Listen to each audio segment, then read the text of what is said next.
विश्वामित्र ऋषि ने ये संकल्प किया कि अपने संसार की रचना का, तो उस समय के बीच के मां प्रथम वृक्षों की सृष्टि शुरू की, तो नारियल के वृक्षों की सृष्टि करी। फिर ब्रह्मा आदि देवताओं ने आगे के उनको मना किया कि ये एक नई बात होगी और ये पद्धति ठीक नहीं है, इस बात का आप क्षमा करो, माफ करो। तो मैं नारियल की रचना तक पहुंच गया, तो मेरी करीब जो सृष्टि है, संग्रह है, तो ये कोई काम आना चाहिए। यह नारियल जो है सो देवताओं के निमित्त ये चढ़ने चाहिए, और ऐसे कोई वृक्ष नारियल को तोड़ गया तो उसको पाप लेना चाहिए।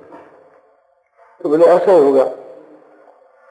तो नारियल के दो आंख से, एक नाक से, सिर से, सब मनुष्य किसी खोपड़ी दिखे, तो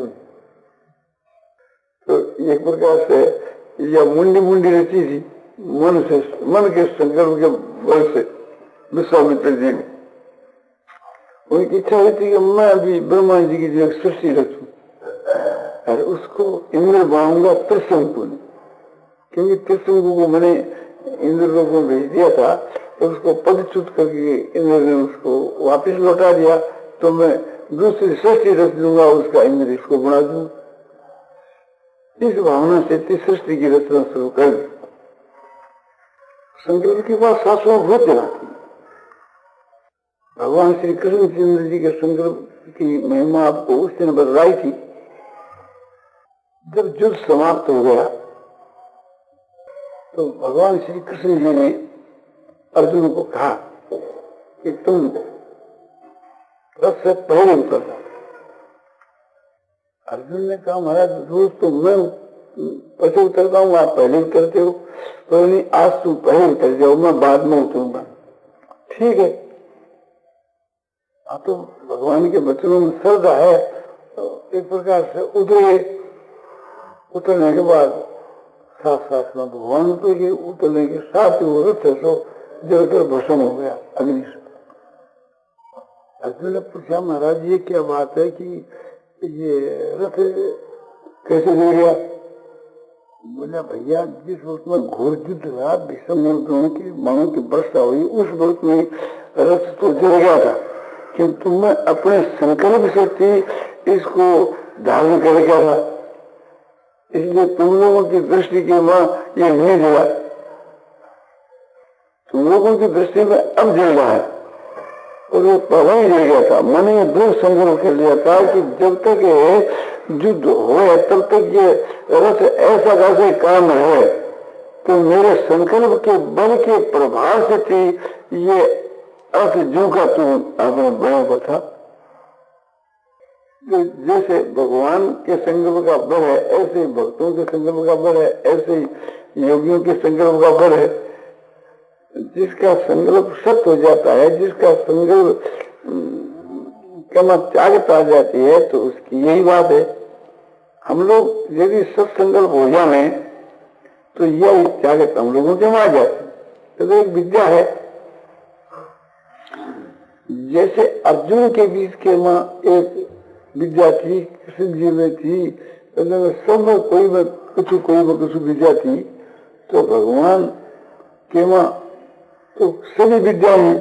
एक क्या, भगवान तो अपने सूर्य की विद्या के बल के ऊपर अर्जुन को दिव्य दृष्टि दे दी, कि जो अर्जुन को एक प्रकार से थी भगवान का दिव्य रूप दिखा। भगवान यदि ऐसी बात नहीं, वेदव्यास जी ने समझो संजय को दिव्य दृष्टि दे दी, तो संजय को भी सब बात वैसे दिखती रही। तो वो दिव्य दृष्टि है, ये भी एक प्रकार से की समझो की विद्या है। विद्या जी में भी थी, भगवान में तो थी ही। तो वे तो अपने काम में लाते हैं, किंतु दूसरे को भी उसमें दे सकते हैं। इसी प्रकार से थी ये, जैसे दिव्य दृष्टि है, ऐसे ही मन ऐसे दिव्य हो जाता है। अंतःकरण उसका संकल्प सत्य हो जाता है, वाणी दिव्य हो जाती है, हमारी सारी इंद्रियां दिव्य हो सकती है। तो दो बात के विषय में मूलराज जी ने कहने के लिए कहा, एक तो वाणी के विषय में और एक मन के संदर्भ के विषय में। तो वाणी जो है उसमें बल आ जाता है, उसमें ओज आ जाता है, उसमें बड़ी त्यागत आ जाती है। जो त्यागत वाणी के मां है वो त्यागत है, मनुष्य के शरीर के बल में वो त्यागत नहीं है।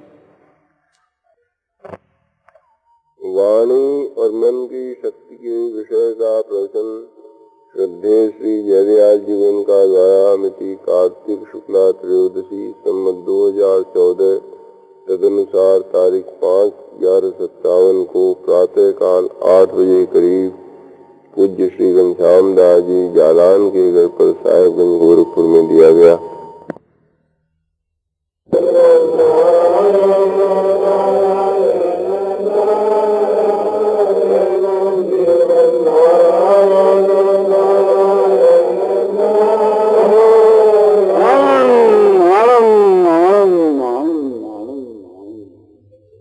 श्रद्धा विश्वास ऐसे है, इसका पहला उपाय तो यही है, मन में ये बात कायम रहे, ये लगन हर वक्त कायम रहे कि श्रद्धा विश्वास कैसे हो, श्रद्धा विश्वास कैसे। तो श्रद्धा विश्वास शीघ्र होता है, ये उपाय भी है। जैसे किसी के लगन हुए कि भगवान कैसे मिले, भगवान कैसे मिले, तो भगवान के मिलने का उपाय भी है। श्रद्धा के लायक कौन है, किसमें श्रद्धा करनी चाहिए? आत्मा के कल्याण के लिए या यूं कहिए परमात्मा की प्राप्ति के लिए श्रद्धा किसमें करनी चाहिए? परमात्मा में श्रद्धा करनी चाहिए और महात्माओं में श्रद्धा करनी चाहिए और शास्त्र में श्रद्धा करनी चाहिए और आत्मा में श्रद्धा करनी चाहिए। आत्मा में श्रद्धा का ये मतलब है कि शरीर के नाश होने पर भी आत्मा का नाश नहीं होता। ईश्वर, महात्मा, शास्त्र और परलोक, ये चार श्रद्धा के पात्र है। इनमें श्रद्धा करनी चाहिए। श्रद्धा का स्वरूप क्या है कि उनके वचनों पर विश्वास करना, शास्त्र के वचनों पर विश्वास करना, महापुरुषों के वचनों पर विश्वास करना और ईश्वर के वचनों पर विश्वास करना। गीता जो है ईश्वर का वचन है और शास्त्र जो महापुरुषों का वचन है। तो ईश्वर, महापुरुष और शास्त्र, इनके वचनों पर विश्वास करना, ये श्रद्धा का स्वरूप है। श्रद्धा की प्राप्ति का उपाय, एक उपाय तो आपको बताया, दूसरा उपाय यह है श्रद्धालु मनुष्यों का संग करना। श्रद्धालु जो मनुष्य उनका संग करना, इनमें जिनकी श्रद्धा है ईश्वर में, महात्मा में, शास्त्र में, ऐसे पुरुषों का संग करना। और श्रद्धा विश्वास कैसे बढ़ता है? उनके गुण, प्रभाव और उत्तम लक्षण के सुनने से, श्रद्धालु पुरुषों से सुनने से, महात्माओं के द्वारा सुनने से और पुस्तकों में पढ़ने से और मनन करने से श्रद्धा होती है। किसी पर आप घटा लो, कोई मनुष्य मेरे अवगुणों को सुनेगा तो उसकी श्रद्धा बढ़ जाएगी, कम हो जाएगी। मेरे अवगुण को दुर्गुण जिसको कहते हैं, दुराचार कहते हैं। दुराचार का मतलब है पूरे आचरण, जैसे झूठ, कपड़े, चोरी, व्यभिचार आदि बुरे आचरण। इससे श्रद्धा हटती है, घटती है, हटती और घटती। हटती माने एकदम विनाश या घटना माने कम हो। दुर्गुण और दुराचार ये श्रद्धा को हटाने वाले और घटाने वाले हैं, और सद्गुण और सदाचार ये श्रद्धा को बढ़ाने वाले हैं और उत्पादक हैं, उत्पन्न करने वाले हैं। कोई भाई मेरे अवगुण की बात सुनी तो मेरे श्रद्धा हट गई, क्या घट गई? किसी ने हमारे गुणों की प्रशंसा सुनी तो श्रद्धा बढ़ गई। तो गुण प्रभाव लक्षण बुरे माने दुर्गुण दुराचार और बुरा जो भाव है ये तो श्रद्धा घटाने वाले हैं। तो सद्गुण सदाचार और सद्भाव जो है ये श्रद्धा को बढ़ाने वाले। भगवान में अपरिमित गुण है और उनका अपरिमित प्रभाव है, उनका जो स्वभाव है उसको जो आदमी जान जाता है तो उसकी श्रद्धा भगवान हो जाती है। ऐसे ही महात्मा जो पुरुष है उनका जो स्वभाव है बहुत कोटि का होता है, वे सद्गुणी और सदाचारी होते हैं, तो बड़े प्रभावशाली होते हैं। सद्गुण सदाचार और उत्तम प्रभाव और स्वभाव, अच्छा स्वभाव, ये सब श्रद्धा को बढ़ाने वाले। इसलिए बतलाया कि ईश्वर महात्मा की जो निंदा होती है वो रुकना नहीं, ठहरना नहीं। इसीलिए ये बतलाया कि ईश्वर की निंदा सुनना पाप है, गुरु की निंदा सुनना पाप है, महापुरुषों की निंदा सुनना पाप है। कोई जबरदस्ती सुना दे उसमें हमारा पाप नहीं है, किंतु हम सुनना चाहे तो पाप है। तो श्रद्धा की कसौटी क्या है? श्रद्धेय पुरुष की बात को सुन करके और उसको कार्य में लाता है या श्रद्धा की कसौटी है। कार्य की जो तत्परता है उस श्रद्धा को बतलाती है कि इतनी श्रद्धा है। संसार के ना लोभी आदमी,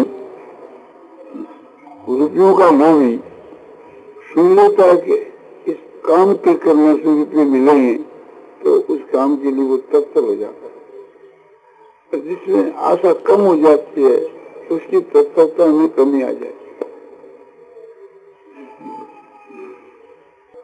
श्रद्धावान जो पुरुष है उसको परमात्मा का यथार्थ ज्ञान हो जाता है और परमात्मा के ज्ञान होने से उनको परम शांति मिल जाती है।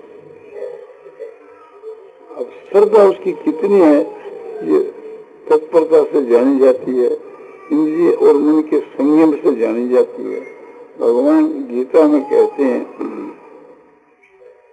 गीता की चौथी अध्याय के 39 के श्लोक में, सर्वं लभते ज्ञानम तत्पर स्मृतेन्द्रियो ज्ञानम लब्ध्वा परां शांति न चेनाधिगच्छति। सर्वं लभते ज्ञानम, सर्वमान पुरुष ज्ञान को प्राप्त हो जाता है, परमात्मा को यथार्थ रूप से जान लेता है श्रद्धावान पुरुष। कैसा श्रद्धावान होना चाहिए? तत्पर, साधन के परायण, साधन के ऊपर जिसकी तत्परता, ऐसा श्रद्धावान होना चाहिए। और कैसा होना चाहिए? स्मृतेन्द्रियो, इंद्रिय और मन, ये सब इंद्रिय ही है, मन प्रधान, मन और इंद्रियों का संयम जिसमें हो ऐसा साधक होना चाहिए। श्रद्धा कितनी तेज है ये इसकी कसौटी है। साधन जितना तेज है उतनी श्रद्धा तेज है। मन और इंद्रियों का संयम कहाँ तक हो चुका है कि साधन की तत्परता है उसकी कसौटी है। साधन की जितनी तत्परता है उतना ही मन और इंद्रिय बस में हो गई। मन और इंद्रिया बस में नहीं है तो साधन की कमी है, और साधन की कमी है तो श्रद्धा की कमी। और उससे क्या होता है? ज्ञान होता है। श्रद्धा से परमात्मा के विषय का ज्ञान होता है, और ज्ञान को पाकर के फिर जो परम शांति है, परमात्मा की प्राप्ति होने पर जो शांति होती है, उस शांति को वो तुरंत पा लेता है। ब्रह्म का काम है। और श्रद्धा की कसौटी बतलाई जाती है गीता की 17वें अध्याय के 30वें श्लोक में बताया, सत्वानुरूपा सर्वस्व श्रद्धा भवति भारत, श्रद्धा मयोयम पुरुष योज श्रद्धा से। अंतःकरण के अनुसार तो श्रद्धा होती है, जिसका जैसा अंतःकरण होता है वैसी श्रद्धा होती है। और ये पुरुष श्रद्धा मैं, श्रद्धा पुरुष का स्वरूप है। जिसकी जैसी श्रद्धा है वह पुरुष वैसा ही है। संसार के बीच के माँ धनी आदमी को आंकते हैं रुपयों से, 2 लाख रुपया, 5 लाख रुपया, रुपयों से ही उसको कसते हैं एक करोड़पति लग सके। इसी प्रकार से श्रद्धा से मनुष्य कसा जाता है। श्रद्धा ही असली धन है, वो तो मिथ्या धन है रुपया जो, और श्रद्धा से असली है। श्रद्धा रूपी धन से थी मनुष्य महात्मा को खरीद लेता है, ईश्वर को खरीद लेता है। संसार के बीच के वहां वो जिसको खरीदना चाहता है उसको खरीद लेता है श्रद्धा से। जैसी श्रद्धा होती है वैसा ही प्रेम होता है। इसलिए प्रेम से भी मनुष्य ईश्वर को खरीद सकता है। इस बात में बताया है कि प्रेम से भगवान बनते हैं, प्रेम उसका मूल्य है। हरि बाप के सर्वत्र समान,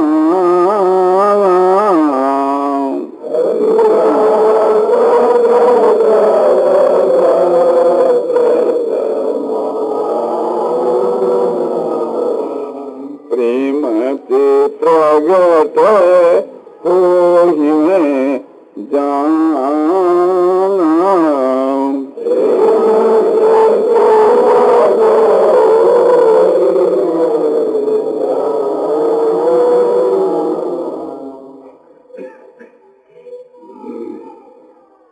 हरि यानी भगवान परमात्मा सब जगह के बीच में समभाव से आकाश की माफक व्यापक है। आकाश से भी बढ़, जैसे आकाश में बादलों का समूह है, उसमें आकाश व्यापक है। एक अणु मात्र भी ऐसा स्थान नहीं है उस बादलों में कि जहाँ आकाश न हो। आकाश बादलों के भीतर भी है और बाहर भी। इसी प्रकार से परमात्मा इस संसार के बाहर भी है और भीतर भी है। और जो बादलों के अंगों में आकाश व्यापक है, इसी प्रकार से थी सारे ब्रह्मांड में, सारे संसार में अंगों के बीच में परमात्मा व्यापक। अब ये बात है कि भगवान प्रेम से मिलते हैं तो प्रेम कैसे हो? प्रेम के बहुत से उपाय बता। इसी साल के मासिक कल्याण के तीसरे अंक में लेख मेरे नाम का है, उसमें 18 उपाय बतलाए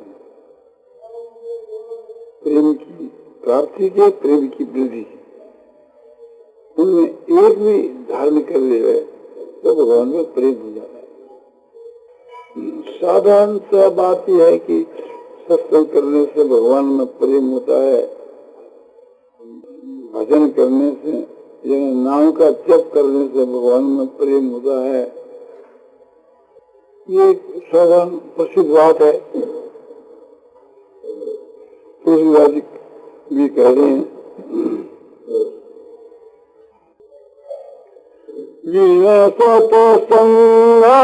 हरि कथा तेरे बिन मोहन भाग।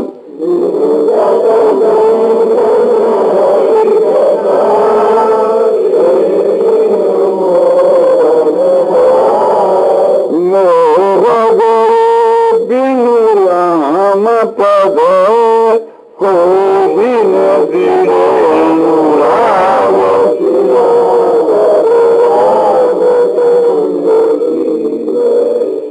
हरि की कथा के बिना वो का नाश नहीं होता। वो हरि की कथा सत्संग के में मिलती है।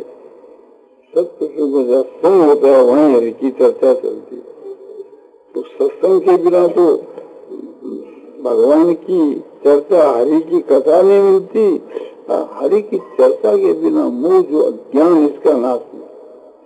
और ज्ञान के नाश के बिना भगवान के वहां दृढ़ अनुराग नहीं होता। थोड़ा हो जाता है, तीव्र अनुराग, तीव्र प्रेम नहीं होता। बड़ा तीव्र प्रेम के भगवान नहीं मिलते।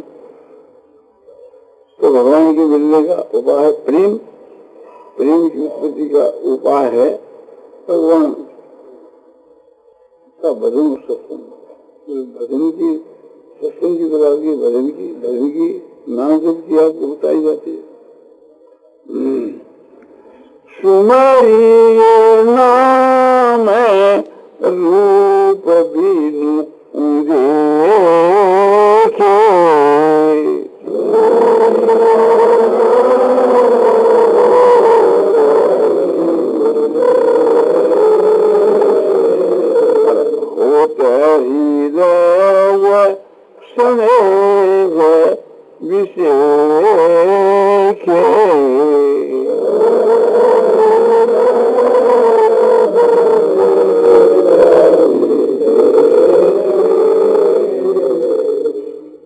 भगवान के स्वरूप का ध्यान न हुए तो भगवान के स्वरूप को बिना देखे ही केवल भगवान के नाम का जप करना चाहिए, सुमन करना चाहिए।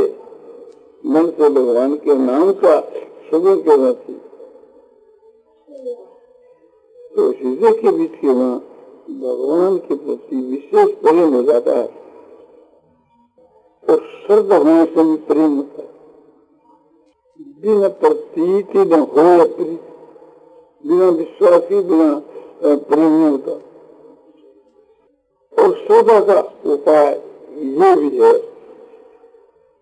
भगवान जो क्या चीज है उसका तत्व रहस्य मिलने से भी भगवान में श्रद्धा बढ़ती है, प्रेम बढ़ता है।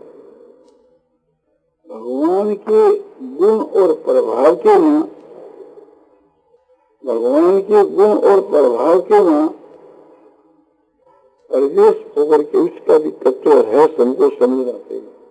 भगवान के गुण और प्रभाव का तत्व रहस्य समझने से भी भगवान में श्रद्धा होती है, फिर प्रेम होता है। श्रद्धा और प्रेम बहुत छोटी की चीज है। केवल श्रद्धा से थी भगवान के बीच के मां प्रेम होकर भगवान की प्राप्ति हो सकती है। केवल श्रद्धा से थी भगवान का जान होकर के भगवान के समझ की जो अंत गुण है उसको जान करके मनुष्य का श्रद्धा और प्रेम हो सकता है।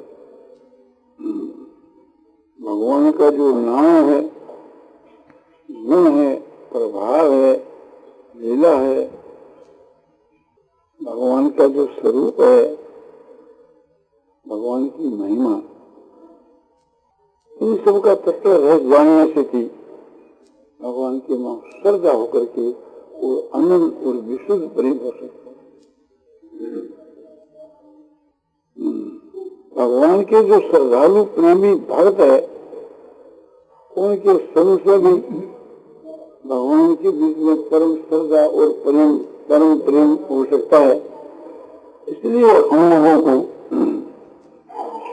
भगवान के नाम का जप करना चाहिए, भगवान के स्वरूप का ध्यान करना चाहिए, भगवान के गुण प्रभाव तत्व है इसकी बातें जो है भगवान के भक्तों से सुनना चाहिए, पुस्तकों में पढ़ना चाहिए। इसी प्रकार से भगवान के नाम रूप लीला धाम महिमा की बातें भी